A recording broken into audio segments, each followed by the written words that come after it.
మీ పెట్ లో arthritis issues కానీ hip joint issues కానీ నోటీస్ చేశారా? And long walkings, long running చేసిన తర్వాత లేవలేకపోవడం, అలాగే కూర్చొని ఉండిపోవడం, ఇలాంటివి ఏమైనా నోటీస్ చేశారా? దీనికి రీజన్స్ ఏమై ఉంటాయని ఆలోచిస్తున్నారా? ఈ వీడియో మీకోసమే. This is doctor Shravya, consultant veterinary surgeon, pet park clinic, Begumpet. Normal గా జాయింట్ ఇష్యూస్ కి, బోన్ స్ట్రెంత్ కి ఏంటి అంటే glucosamine, L carnitine, MSM, antioxidants, omega 3 fatty acids and calcium ఇవన్నీ అవసరం ఉంటాయి. ఇవన్నీ మీరు హోమ్ మేడ్ మీల్స్ లో ప్రిపేర్ చేయాలి అంటే chicken, fish, boiled egg and spinach, carrot, pumpkin, beetroot ఇవన్నీ ఇంగ్రీడియంట్స్ కలిపి మీరు ప్రిపేర్ చేయవలసి వస్తుంది. అండ్ ఇప్పుడున్న బిజీ లైఫ్ లో ఇవన్నీ మీల్ గా ప్రిపేర్ చేసి ఇవ్వలేము అనుకునే పెట్ పేరెంట్స్ కి ఇంకొక సొల్యూషన్ ఏంటి అంటే మొబిలిటీ డైట్ అని మార్కెట్ లోకి వచ్చిందండి. సో దీంట్లో అన్ని న్యూట్రియంట్స్ అనేవి బ్యాలెన్స్డ్ గా ఉంటాయి.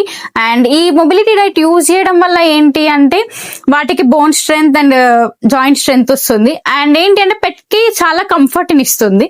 సో పెట్ పార్క్ పెట్ ఎసెన్షియల్స్ లో ఏంటి అంటే మేము డాక్టర్స్ అంతా రీసెర్చ్ చేసి పెట్ కి ఎఫెక్టివ్ గా ఉండాలి అండ్ పెట్ పేరెంట్ కి పాకెట్ ఫ్రెండ్లీగా ఉండాలి అనేసి ఓన్లీ అవి మాత్రమే పెట్ పార్క్ పెట్ ఎసెన్షియల్స్ లో అవైలబుల్ గా ఉంటాయండి.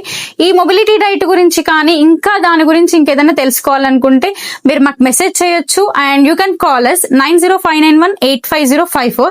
Thank you for watching this video.